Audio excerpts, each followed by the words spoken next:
Hey, everybody. Great Monday evening. Welcome to another episode of Conversations with Chosen Pen. I am your host, Dr. Anissa Short. And once again, I've got another fabulous personality in the studio with me that you're going to have an opportunity to meet very shortly. But before we meet her, I want to remind you about some things that are going on this weekend. Now, if you've been following us, you know that this Saturday is August 3rd. And that is when we will be hosting our red carpet kids book tour. We're super excited. We've got um, a lot behind the scenes going on to make sure that it is right for you. This event is all about literacy. And listen, if you follow us on Facebook, you need to go to Chosen Pen right now. Go there right now and find this event, Kids Red Carpet Book Tour and Literacy Festival. It's going to be a festival occasion, right? 1420 Hoke Loop Road. Red Carpet 2 is all about your kids, really. It's about literacy. It's about having fun, creating an atmosphere for learning. The admission is free, you guys. It's absolutely free. But what you've got to do is register. At least that's what we're asking. I mean, we're not gonna say we're not gonna deny anybody. Well, we will. If you're a grown person without children, you will be turned away because this event is about kids. So one prerequisite is that you have a child with you because it's all about children. That makes sense, right? It's a festival for children. So why would adults be coming to a festival for children? So here's the thing. Admission is free. Register you and your children. Here's the link on the screen. Simply go there or go to our Facebook page, chosenpen.com, and it should be Chosen Pen Publishing rather on Facebook. And the information will be there. Register yourself, register your children. The event starts at 12 noon. It's from 12 to 4. We've got the police department, the fire department. We got face painting. We're going to have popcorn. We're going to have Italian ice. We're going to have a lot of fun for the kids. Hands-on book readings. It's just going to be fun. It's a fun environment for kids just in time for school. We want to see you out there. So right here in the city of Fayetteville, we hope you come. And then in addition to that, as they say on the commercials, but wait. That's not all. One other thing we've got going in the world of Chosen Pen is our literacy awards. We are accepting nominations and submissions now. If you've written a book of fiction, nonfiction, if you've written a book of poetry, if you have written a book for young adults or children, we want you to submit your favorite book for consideration. And in the month of December, we're going to have a gala here in the city of Fayetteville, recognizing the first, second, and third place winners in each one of those categories. So listen, now is the time to get your book into signed up for consideration. It has to be a book written within the last 2 years. It can be a self-published book. It can be an indie published book. It doesn't have to be a book published by Chosen Pen. We want to support other authors, and this is just our way of doing so. And also providing an atmosphere for fun, festive, and we can look fabulous because, again, it's going to be a gala. So in December, the gala will happen, but right now is the time to get your books submitted. So if you've written a book, if your mother, your sister, your cousin, your best friend, if they've written books, tell them about this event. All the information about this is found on our website, chosenpen.com. Welcome, as I said before, to Conversations with Chosen Pen. Let's meet our fantabulous guest, Miss Melanie Dands. I met this beautiful lady, less than a month ago? Was it? It was like around this time last month. I think it's right? Yeah, it was at the end of the month. We met in the DMV area at a women's retreat, and we've been stuck together since. She's stuck with me, y'all. Melanie, welcome to the show, and thank you for saying yes to be a part of our platform of the summer reading series. Now, you're a unique situation, and we'll talk a little bit more about that. But tell everybody a little bit about who you are and what you're all about. Well, okay. I'm one thing that you all can agree with on me. I love chocolate, but the best thing that I think I have been involved in is travel. Most of my life, I've loved to travel.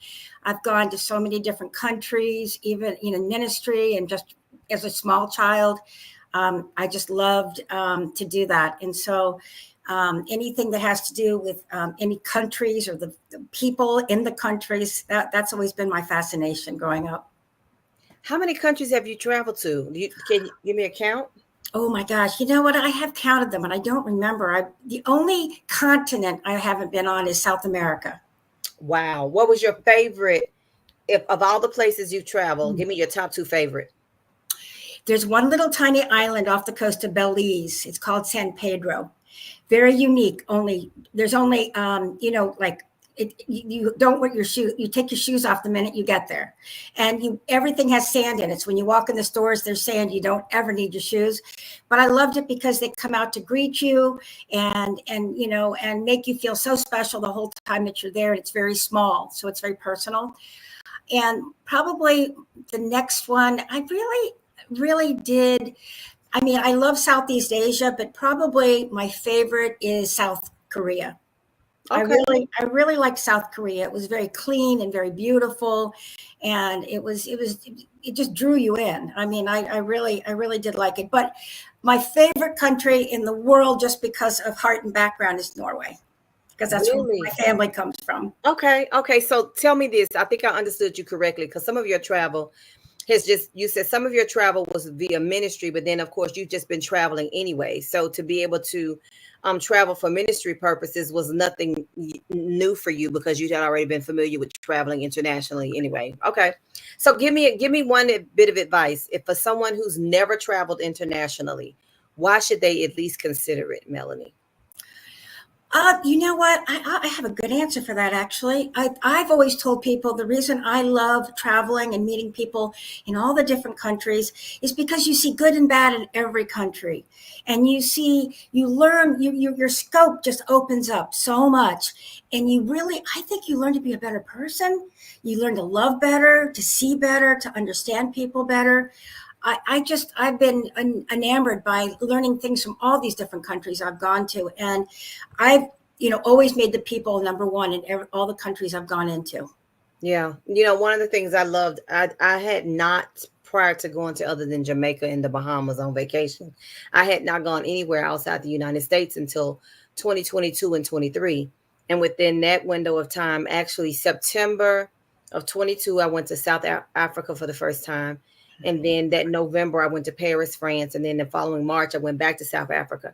And so that was a unique experience. Both of them, or all three of them, really. Even though I went to South Africa twice, one of the things I said that I gained was a greater appreciation for what I have. I Yeah, felt like I was thankful anyway, but to see things from a different perspective, I realized just how much more fortunate I am.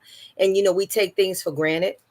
Going to Paris, France was a beautiful experience because I love being able to see the things that I've often saw on television. But what that trip taught me was the power of perseverance. Because listen, sister, if they tell you they didn't speak English, you had to figure out how to communicate, right? I know. So, we would get in these Ubers and want to go to a specific location, and they would just look at us, and they was like, I was like, you don't speak, because I knew I would say, bonjour, je m'appelle Anissa. That's all I can remember from French, right? And they would say, okay, and I said, that's it. I don't know any more French out of that. And so then we would just say, luge. We knew where we wanted to go, so they knew so so Melanie, it was time to eat. In the restaurant we stayed in was a nice restaurant. And so that morning, they had breakfast buffet. So it was just a matter of you picking what you wanted and that kind of thing. But in the evening, you ordered what you wanted. And the young man didn't speak English. Oh my So I gosh. was like, sandwich. Why do we do that? Is if we say it slower, they're gonna understand. Like Totally. sandwich. And so I smiled and he smiled, and finally I pulled out my phone and I said, "How do you say make me a sandwich in French?" And then I turned the mic on and they could hear it. He says, "Yes, I got you." I said, "All right." So it taught me, here in the United States, everybody speaks English. And if they don't, we expect them to learn our Exactly. language. We're so, Exactly. but it's the same thing. I was like, oh my God, y'all, why didn't y'all tell me? We got to use these phones. Siri, how do you say blah, blah, blah? And Siri would tell you and they would say it for you so they would know. So that you had to be resourceful. Let me just say it that way. You had to be resourceful. So anyway, Yeah, enough about that. But I agree with you. It does broaden your mind. It broadens your scope. You see things from a greater perspective. So I think everybody should go out of the country at least once and stay more than a weekend, to get enamored into, and don't just do what everybody else does, really, get into the culture if it's that's it. safely.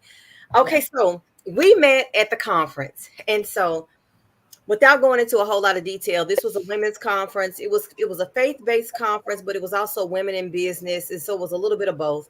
I served as the mistress of ceremonies for this event.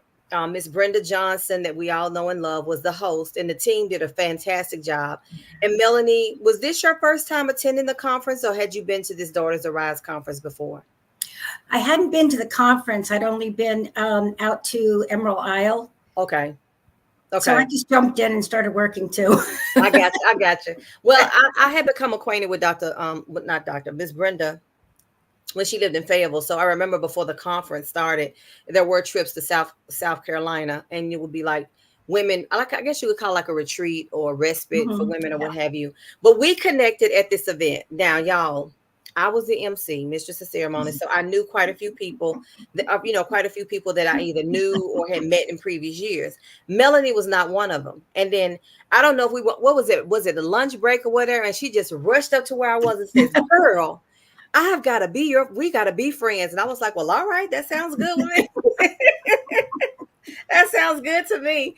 So let's talk a little bit about our connection a little bit, because that's going to lead into how we ended up having you here. So let's talk a little bit about that. Was a great experience. I always enjoy. I love meeting people anyway. I'm a social butterfly, and I have a feeling you are too.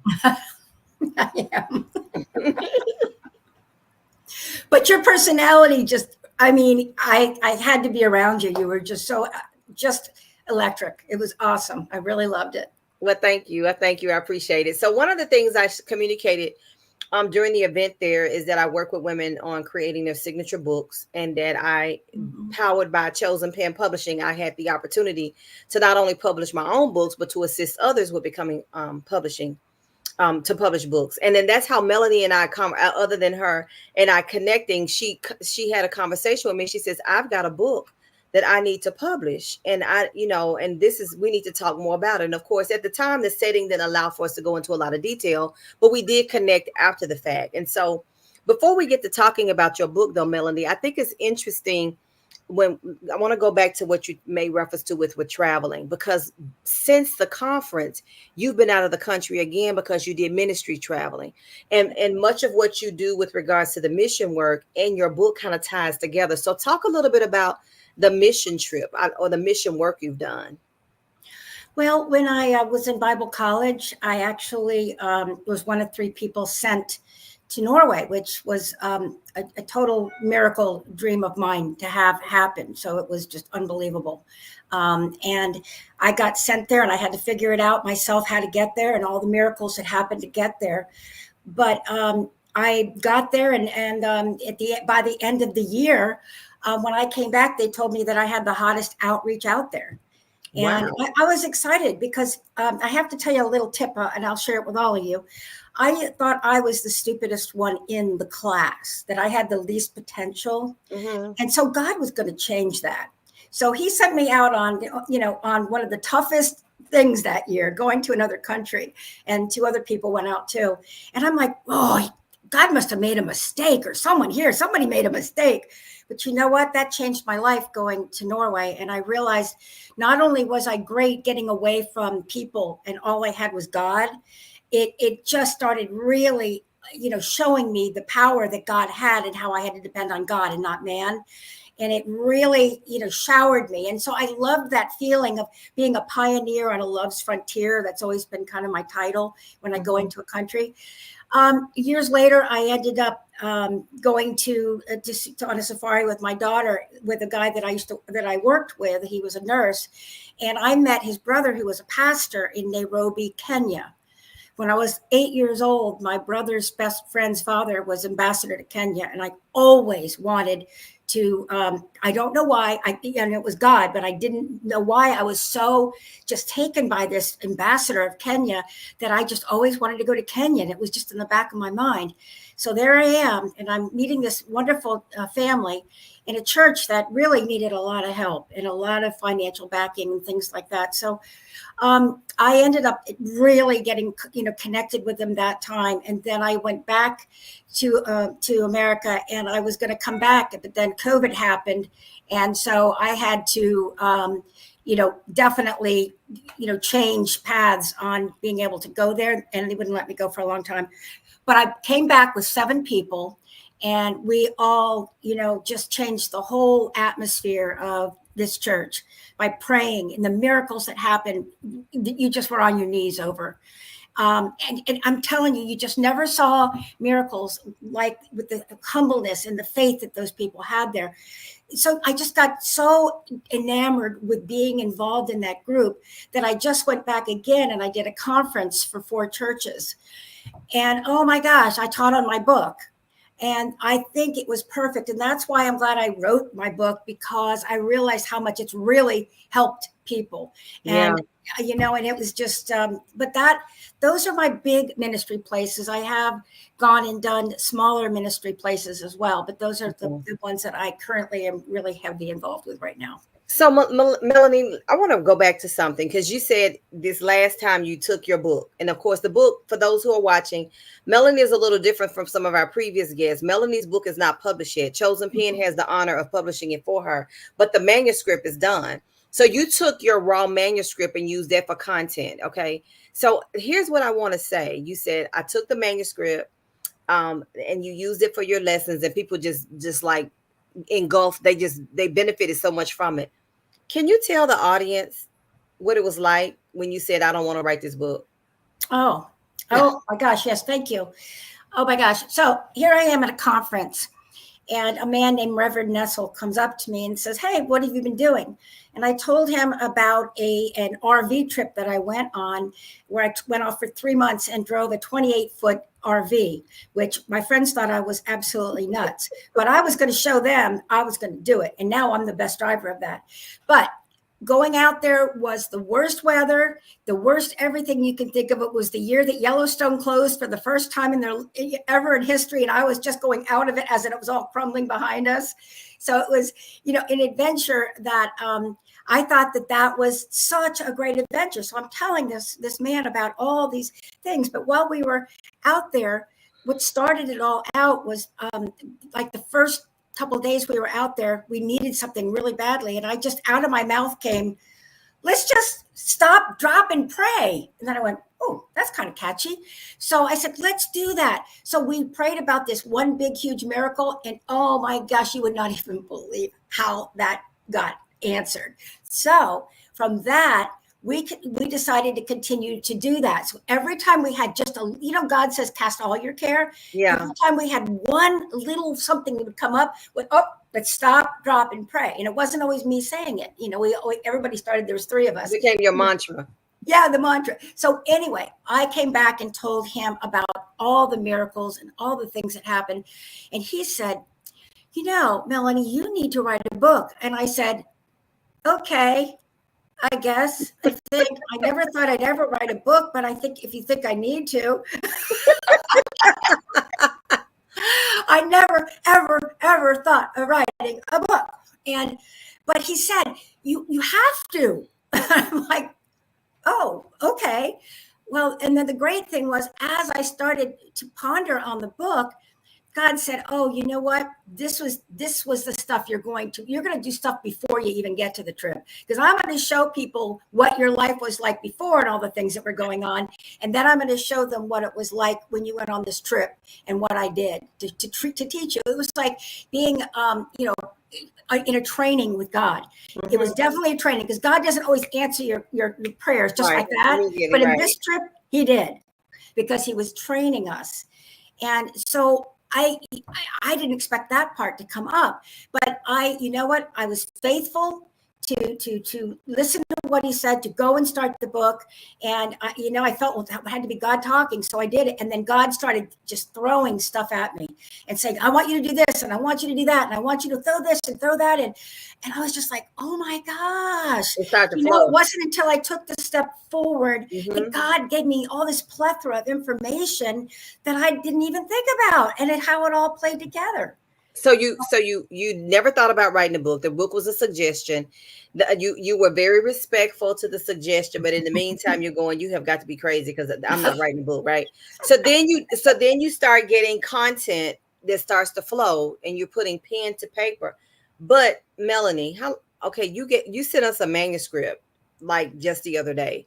How long have you had that manuscript? Oh, sadly, uh, mm, a year and a half, and Okay. that's with it. Well, to be safe in saying this, to get it finally done and everything done on it, maybe a half a year, but Okay. I didn't know what to do. I had Okay. no clue. Yeah. So I wanted you to share that story mainly because there have been many times, because I've worked now for several years in the publishing space. There are times when I have had conversations where people say, "Well, God gave me a book and He told me to write it," and I'm like, "Oh, well, when are you gonna write it?" He hadn't changed his mind, obviously, because the word tells us he doesn't change his mind, right? So are we being disobedient? Are we procrastinating or what have you? Then there are those who, like myself, I wrote the book immediately, but I didn't know what to do. And so you have some people who write a manuscript or who get the content together, and because the whole idea of publishing becomes overwhelming, they Yes. press pause and they do nothing with it. So you have those who know they should write and they haven't written. You have those who have written who press pause, or they change their mind because they become overwhelmed with, what should I do? Who should I trust? I don't understand the process. Exactly. It's a lot of money. It's an investment involved. What if I waste this money? What if it does? We start to have those, Debbie Downer, negative thoughts. Then you have those who are like you, where the idea is given and you're going, why me? I can't believe this is an assignment given to me, right? So you go back and forth. Now I think in the conversations that you and I had, you made reference to, once you knew the manuscript was about done, you start doing some research on who's going to publish it. What was that experience like for you? Wasn't fun. I think it's because I would go to people that would tell me to go try a publisher out, and it wasn't easy. It didn't feel good. Mm-hmm. Something just didn't. You know how you get that gut feeling, Right. and you almost get to a place where you think, well, maybe I should just stop, and not Yeah. even do the book. And then God would say, oh no, you've come this far. You are not doing that. But it's so funny. We're sitting in that same place that you and I were at, and one of the girls got up and was speaking, and she said, maybe it was even you. I can't. Maybe it was you. That you. Yeah, I think it was. You said that you came to a place just to come to it, and you weren't really wanting to go. But then when you got there, you met people that were really good for you, that could Yeah. really help you Yeah. with things. Yeah. I Yeah. think it Yeah. was. I think Right. it was Yeah, it was Brenda. about the importance of being present.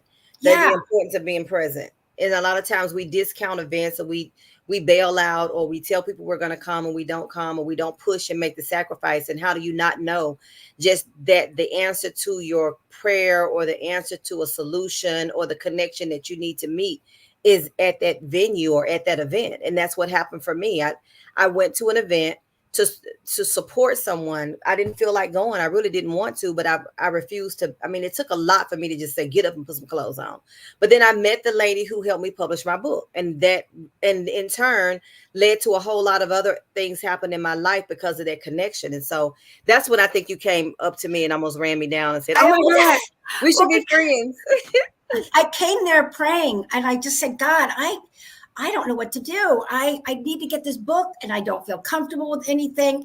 I've had so many people show me people to go to, but there was something about you when you were up there, and what you shared and the way you shared it, and how clear and how easy, and how just the way that you talked about it. It was like, I felt like, I think I found it. Yes. There's the one I've Oh, I been looking love for it. I'm all of so my happy. life. Yeah. So that's why Well, I attacked you. well, that's fine. That was all good. And I didn't really come to the event to even do any promotions from that perspective. But in the course of time, because of the role in which I served, as a mistress of ceremonies, you add in antidotes, you add in stories and things of that nature to keep the event going. And it seemed very appropriate, right? So I appreciate you trusting me with the assignment. So let's talk. Now, if you all hadn't already picked up, I'm just gonna go ahead and tell you the title of the book is "Stop, Drop, and Pray," right? And so why chosen pen? First, as you said, you met me, and I've made you. I assume you trusted. You had a premonition or a gut feeling that I was a safe place. But then we had a conversation because I wanted to make sure you had all of the details and things of that nature. What was it about chosen pen that gave you the reassurance that this was a safe place? Um, you know, I think it's because you were so thorough. And I really liked you as a person when I first saw you up there. I just thought you were this amazing person, and I'm very good at figuring people out. That's one of my gifts, and I've always been able to sum somebody up in 10 minutes, and you were like, what? And I just loved your energy and your heart. But when I came over at the table and sat with you, and you started telling me, you gave me things that I needed to hear, confidence. You gave me feelings of, yes, we're going to do this. And oh, and we got all these different things I can do with you along with it. And you went on and on. And it was like the answer to everything that I didn't even know I needed. That's good. That was good. That's one of the things we pride ourselves with Chosen Pen, because, well, first of all, since I'm like a literary consultant, I know what it was like for me to get ready to publish my first book, and I had no clue of what to expect. I didn't know anything about the process, and so I am intentional on being thorough, because I believe a person can make a better decision from an informed place. So I don't want to cover up anything. I don't want to sugarcoat it. I try to be as forthright as possible, because I know if you're looking to get your book published, you want to first trust the people that you're working with, and you want to feel good about the process. And so the more information you have up front, the better. So thank you for trusting me with the assignment, right? So tell us a little bit about your book. Now, we don't want to tell everybody. I will let everyone know we're at the onset of getting everything done. Her manuscript really looks good. First of all, I want to tell you that it really looks good. And so we anticipate for it to be released this fall. We do. But tell them a little bit about the book so they'll know how to be on the lookout for you. That I think the biggest thing that I love about the book is that I learned along with the book. I mean, it was something that changed my life, and something that that it's a simple, but it's something you really have to think about daily. The concept of what I did when I was working with this stop, drop, and pray. But what it did for me is, okay. Have you ever had those nights where you're laying in bed and you're like, oh, this is going on tomorrow. Oh, my boss said this, and next thing you know, it's like 2 o'clock in the morning. Well, what I started doing was, when I would do that, because I can get to that place. Wait a minute, stop, drop, and pray. Okay, God, can you please take this? I obviously can't handle it, and I'm not doing well with it. So can you make it work out? And I'll just see your hand is in it. And then I go to sleep. And that's the faith that I've built, because I've worked it so long. You have to work it. You have to get to the Like a place. muscle, like a Yeah, it's muscle. like a muscle. I see it's like any kind of habit. It takes time. You have to do it over and over. But I think we all underestimate God, and especially this book is important. And this is what God showed me during the dark times that the world's going through right now. This is imperative. Prayer is the thing. It's the relationship with God. It's what God needs in order to make things happen, not only Right. for us personally, but for everything all across the world. Right. And so I felt like, I never even saw the big picture of my book until God started showing me the hope that's in my book, the That's hope, good. the comfort, the peace that people will get, and the excitement and the joy. Because being a Christian, we have something that no one else has, and that's that great joy. But when you're seeing your Father working in your life, and you've given something up and you just aren't going to hold on to it, boy, I'll tell you, it's unbelievable. I love it. I absolutely love it, Melanie. And I agree with you 100,000%. A lot of people went through a lot during COVID. When you think about the times we were stuck in the house, and, we couldn't go anywhere, and life as usual was, and people didn't have answers, and we didn't know why. And some people lived in fear. We need a little more hope, a little more peace, a little more joy. We could never have too much of that, I don't believe. And so if your book is one that's going to point people in that direction and feed them what they need to grasp what peace, joy, hope, and all of that stands for and represents. And I think that's a beautiful thing. And I'm glad you trusted Chosen Pen Publishing to help you with the process. So I'm excited about you not only getting the book published, but using your platform of mission work, working out of the country. The people, like you said, you were just in Nairobi, and you used the content, and people were very receptive to the message. So that's just that Melanie is just a fraction I believe, of what this book is going to do for so many people, not just in Nairobi, Kenya, but in so many other places. So anything else you like, I've got your information here, your email address for those who might want to connect with Melanie, who might want her to come and share her message to secure a book. Soon we're going to create the cover so we could do a pre-sale campaign and start promoting the book even before it's ready. I think that's going to be fantastic. But fall of 2024, we don't have a month yet, but it's going to be this fall. I don't doubt that at all because of how far along you already are. So any last words or comments, Melanie?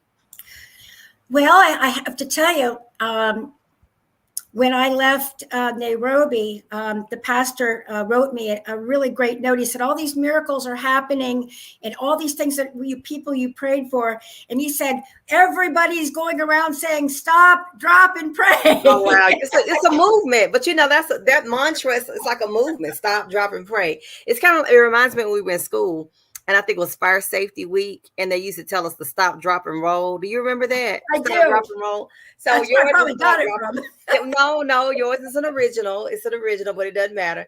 It's going to work for your title. So I appreciate this. I'm excited about working with you on getting it done. I can see more conversations such as this, that you're on podcasts talking about the book, as I said before, using it with your travels in ministry, doing missionary work.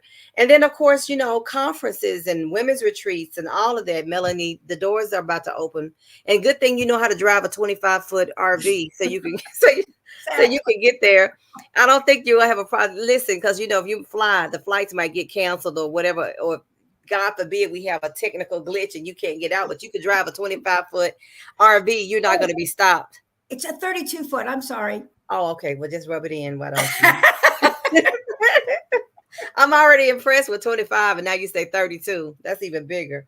Everything on the highway would have been ran over. I promise you. I would have been like, it was tough. But you mastered it, so at least that was your precursor. That was your training. So now you're just gonna go on the road in the RV with books in the bag, ready to sell and promote. Stop, drop, and pray. Stop, drop, and pray.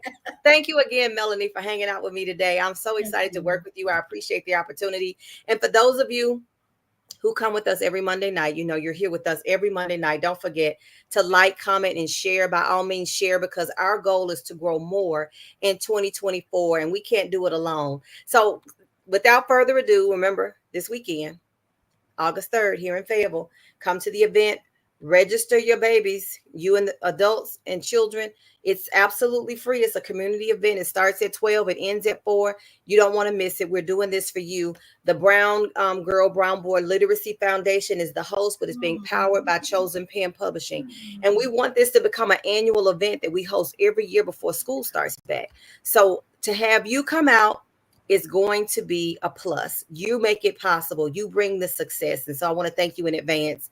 Again, Melanie Dands, y'all look out for her, the new best-selling author, Amazon best-selling author from Chosen Pen. I'm excited to work with you. Thank you for joining us every Monday night, 6 p.m. Eastern. We are here with another author, another great story, someone else to share with you. Thank you again for hanging out with us. We hope to see you next week.